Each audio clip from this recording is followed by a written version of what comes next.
ఈరోజు మనం చూస్తున్న మూవీ రివ్యూ 'రష్మిక మందన, ఆయుష్మాన్ ఖురానాతో చేసిన లేటెస్ట్ హారర్ కామెడీ ఫిల్మ్ 'తమ్మా' గురించి. ఇది థియేటర్‌లో ఆల్రెడీ రిలీజ్ అయ్యి మంచి టాక్ తెచ్చుకుంది. ఇప్పుడు ఫైనల్‌గా ఓటీటీలోకి వచ్చింది అమెజాన్ ప్రైమ్‌లో. మరి 'తమ్మా' మూవీని మనం డెఫినెట్‌లీ వాచ్ చేయొచ్చా లేదా టైమ్ వేస్ట్ అంటారా? చూసేద్దాం. Let's get into the details. 'Thamma' basic story line చెప్పాలంటే ఒక యూనిక్ లవ్ స్టోరీ అండ్ ట్విస్ట్‌తో ఉంటుంది. కథ మొత్తం అలోక్ గోయల్, ఆయుష్మాన్ ఖురానా అనే రిపోర్టర్ చుట్టూ తిరుగుతుంది. ఆలోక్ మన తారిక, రష్మిక మందనని చూసి ఫస్ట్ టైమ్ లవ్‌లో పడిపోతాడు. కానీ ఇక్కడే ట్విస్ట్ ఉంటుంది. ఈ తారిక మామూలు అమ్మాయి కాదు, ఒక పవర్‌ఫుల్ వ్యాంపైర్. వీళ్ళు లవ్ ట్రాక్ ఉండగా వాళ్ళు యాక్షన్ అనే విలన్ ఓల్డ్ వ్యాంపైర్ లీడర్‌ని ఫేస్ చేయాల్సి వస్తుంది.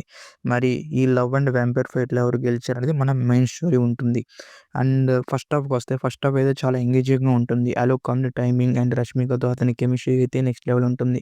ఇంటర్వల్ బ్లాక్ సీన్ అయితే గూస్ బంప్స్ వస్తాయి. స్టోరీని అక్కడి నుంచి హైప్‌లోకి తీసుకెళ్తుంది. ఫస్ట్ హాఫ్‌లో హారర్ కంటే రొమాన్స్ అండ్ కామెడీ డోస్ ఎక్కువగా ఉంటుంది. అండ్ సెకండ్ హాఫ్ నుంచి అసలు గేమ్ స్టార్ట్ అవుతుంది. యాక్షన్, క్యారెక్టర్ ఎంట్రీతో థ్రిల్లర్ వైబ్స్ పెరుగుతాయి. అలాగే సెకండ్ హాఫ్‌లో కొన్ని సీన్స్ లాగ్ అనిపించినా డైరెక్టర్ ఇంకాస్త బాగా తీసి ఉండాలి. క్లైమాక్స్ మాత్రం ఎమోషనల్‌గా బాగా సెట్ చేశారు. ఓవరాల్‌గా సెకండ్ హాఫ్ యావరేజ్ నుంచి అబోవ్ యావరేజ్‌గా ఉంటుంది. ఇక మైనస్ పాయింట్స్‌కొస్తే స్క్రీన్ ప్లే ఇష్యూ. సెకండ్ హాఫ్‌లో స్క్రీన్ ప్లే కొంచెం వీక్ అనిపించింది. హారర్ ఫ్యాక్టర్, ఇది హారర్ కామెడీ కథ. కానీ హారర్ ఫ్యాక్టర్ కొంచెం మిస్ అయింది. ప్యూర్ హారర్ లవర్స్‌కి ఇది నచ్చకపోవచ్చు. And it is family watchable. Yes, ఇందులో ఇంటెన్స్ సీన్స్ ఉంటాయి. కానీ అవి డిస్టర్బ్ చేయవు. అండ్ ఓటీటీలో చూసే మూవీ అయినా యెస్ 100% మీరు థియేటర్‌లో మిస్ అయితే ఓటీటీ అమెజాన్‌లో చూసేయొచ్చు.